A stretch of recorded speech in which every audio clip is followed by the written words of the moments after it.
મિત્રો તમે 13,000 રૂપિયાના બજેટમાં નવો ફોન લેવાનો પ્લાન કરી રહ્યા છો તો iQOO એક નવો પાવરફુલ ફોન લોન્ચ કર્યો છે iQOO Z10X. Dimensity 7300 ચિપસેટ આ ફોનમાં જોવા મળે છે. 7 લાખનો Antutu સ્કોર છે, મતલબ આ ફોન પાવરફુલ છે. UFS 3.1 નો સ્ટોરેજનો ટાઈપ છે જે 25,000ના ફોનમાં પણ જોવા નથી મળતો. 6500 mAh ની બેટરી જોવા મળશે. નોર્મલ યુસેજમાં તમે 1.5 થી 2 દિવસનો બેટરી બેકઅપ જોવા મળશે અને 44 વોટની ફાસ્ટ ચાર્જિંગને આ ફોન સપોર્ટ કરે છે અને ચાર્જર બોક્સમાં જોવા મળશે. BGMI જેવી ગેમ તમે 55 થી લઈને 60 FPS સુધી રમી શકો છો અને જેન્શન ઇમ્પેક્ટ જેવી ગેમ તમે 50 FPS સુધી રમી શકો છો. આ ફોનના રિયર સાઇડ પર 50 મેગાપિક્સલનો પ્રાઇમરી કેમેરા સેન્સર છે.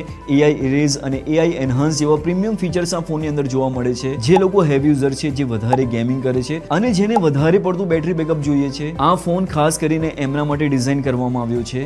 આ ફોનની પૂરી ડિટેલ તમને મારી YouTube ચેનલ પર જોવા મળી જશે. હું બાયોમાં લિંક આપું છું, ત્યાંથી તમને પૂરી જાણકારી મળી રહેશે. બાકી મિત્રો, તમને એક નવા સ્માર્ટફોનની જરૂર હોય તો જ તમે તેની ખરીદી કરો. બિનજરૂરી પૈસાનો બગાડ કરવો નહીં. આપણા ભાઈને લાઈક અને ફોલો કરીને જજો. આપણે હવે મુલાકાત કરીશું નેક્સ્ટ વિડીયોમાં.